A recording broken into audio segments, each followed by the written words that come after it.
How do you do? How do you do? How do you do?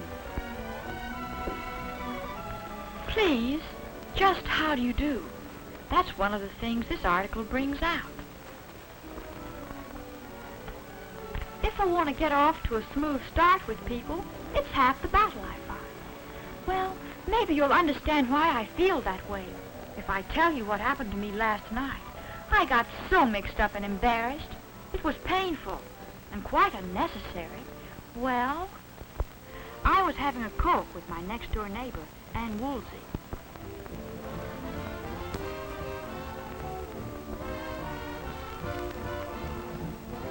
She's home from college for the holidays. And such fun. She makes everyone feel welcome. I was having a wonderful time listening to her tell all about her college experiences.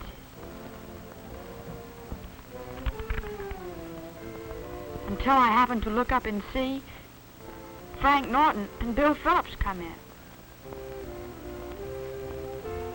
Frank's new in town. He's smooth. Everyone likes him. As for Bill, he's the type who usually puts his foot in it. Well-meaning, but sloppy, you know. I realized if they saw us, I'd have to introduce them to Ann, or Ann to them. Gosh, I thought, which is correct? By the time they did see us, I was in a dither. They kept right on coming, and I kept right on trying to recall the correct way to introduce everyone properly, and wishing I weren't so vague about such things. For a moment, I couldn't remember Ann's name. I stumbled around. Frank, I said, this is my friend. No, I mean, this is Ann, meet Frank. Oh, dear, I said, I want you to get to know each other. This is Bill, I said.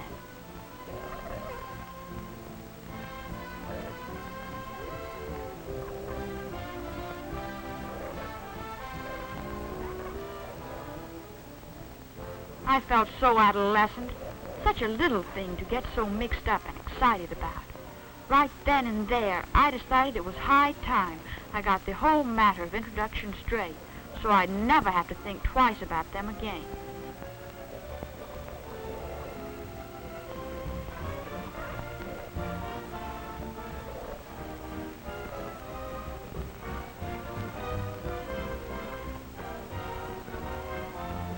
On the way out, the feature article in this month's Modern Youth hit me between the eyes.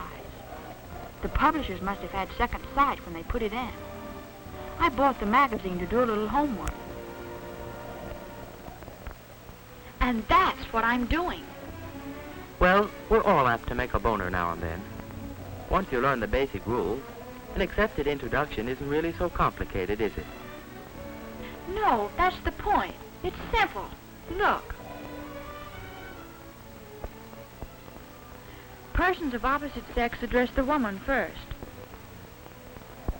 I should think watching other people you know have the correct technique would help. Exactly what this article says. I was thinking about a committee meeting at Frank Norton's house the other night. I didn't realize how well he handled those introductions. But as I look back on it, Miss Cameron, my teacher, Joan, and I were the first to arrive. The other two had never met Frank's parents.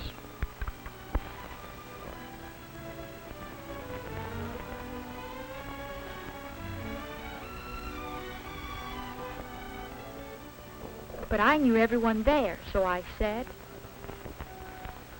"Good evening, Mrs. Norton." Good evening, Peggy. It's nice to see you again. Thank you. Then I stepped aside while Frank introduced the others. Miss Cameron, this is my mother. How do you do? I'm glad to meet you at last, Miss Cameron. Frank has talked about you so much and so favorably.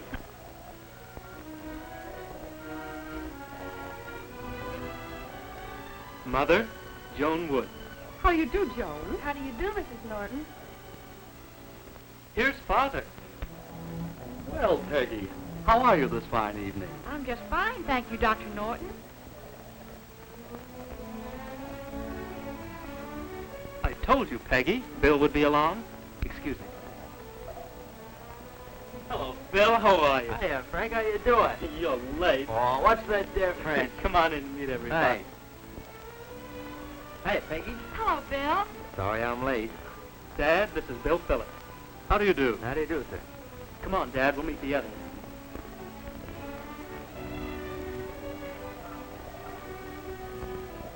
Miss Cameron, this is my father. How do you do, Miss Cameron? How do you do? Dad, I want to introduce you to Joan Wood. How do you do? How do you do? Excuse me, please. Would you excuse Bill for a moment, please, Peggy? Certainly. Thank you. Mother, I'd like to introduce Bill Phillips. How do you do? Frank tells me you're the captain of his basketball team. Well, yes, I am, Mrs. Norton. Well, it's been nice to see all of you. We'll leave you to your meeting now, if you will excuse us. They then said goodbye to us all, and they left. You see, nobody squirmed at Frank's introductions. They were all so simple and right to the point. We can all probably learn something from your experience. Just be sure you didn't miss anything. We can compare both these occasions with some of the points in the article. Would that do it? It should. Let's start with the one about speaking the woman's name first when introducing a man to her. Remember the mess you made of that one? You got all mixed up to start with. Your friends got the idea all right, but introductions like meet so-and-so or let me make you acquainted with so-and-so are considered awkward anyway. Let's see how Frank introduced his father to his teacher. Addressing the woman first, he said, Miss Cameron, this is my father. How do you do, Miss Cameron? How do you do? There is one exception to the rule. Did you notice? Dad, I want to introduce you to Joan Wood. Frank addressed his father first out of respect. Even here, he phrased the introduction so that he introduced the man to the girl. Let's have that one again. Dad, I want to introduce you to Joan Wood. Suppose Frank had wanted to introduce me to Joan. He could take his choice. It wouldn't matter, since both of us are of the same age and sex. Now, how about persons of the same sex?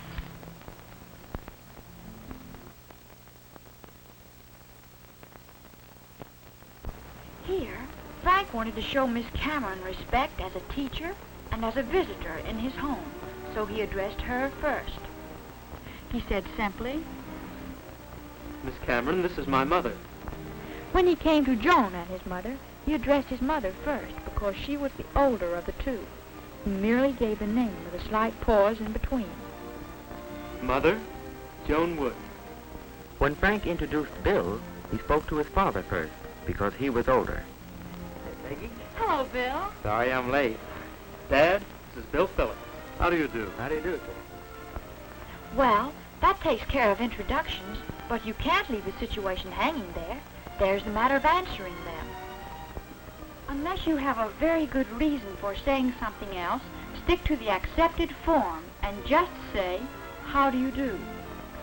Not, how do you do? And not, how do you do? Just say it simply, like Miss Cameron did.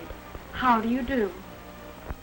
Frank's mother wanted to make her response to Miss Cameron a bit more personal, since she had heard about her before naturally. Miss Cameron, this is my mother. How do you do? I'm glad to meet you at last, Miss Cameron. Frank has talked about you so much. This was another good way to acknowledge an introduction, wasn't it? Frank's mother mentioned something in common so as to break the ice, as I remember. How do you do? Frank tells me you're the captain of his basketball team. Well, yes, I am, Mrs. Norton. It's a good policy to fix a person's name by making it a part of your response, as Frank's mother and Joan did.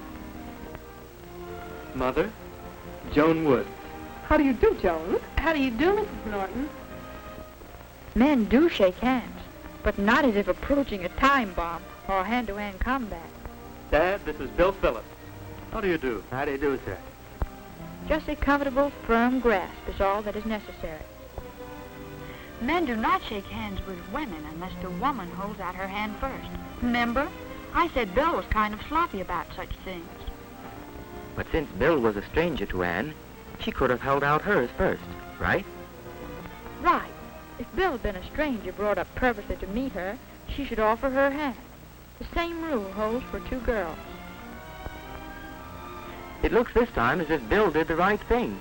He waited for Mrs. Norton to offer her hand.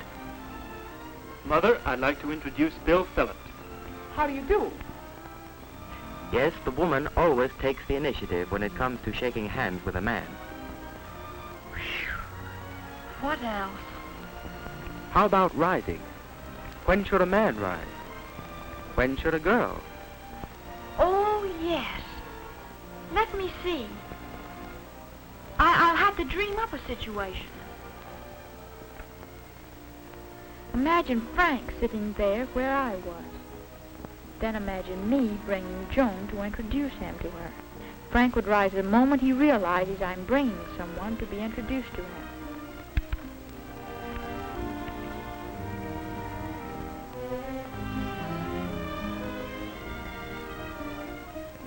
He would rise also if I brought Bill instead of Joan. And either time he'd look as if it were a pleasure, not a hardship.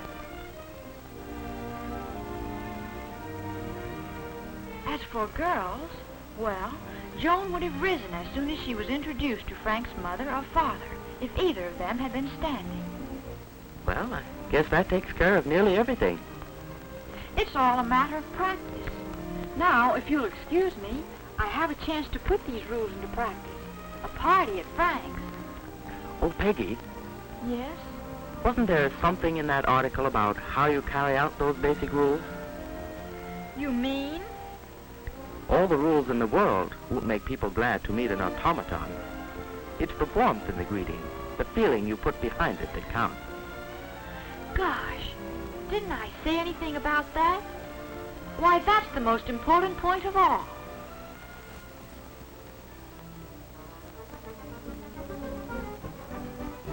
How's Peggy getting along?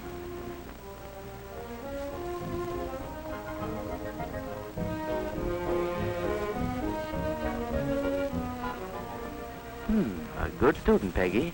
Learns quickly. Following those few basic rules pays off. Wait and see. It's fun to meet people when you feel at ease. What's more fun is the way people will enjoy meeting you.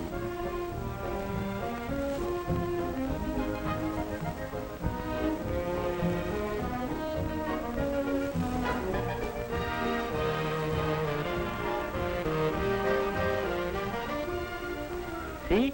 All's well that begins well.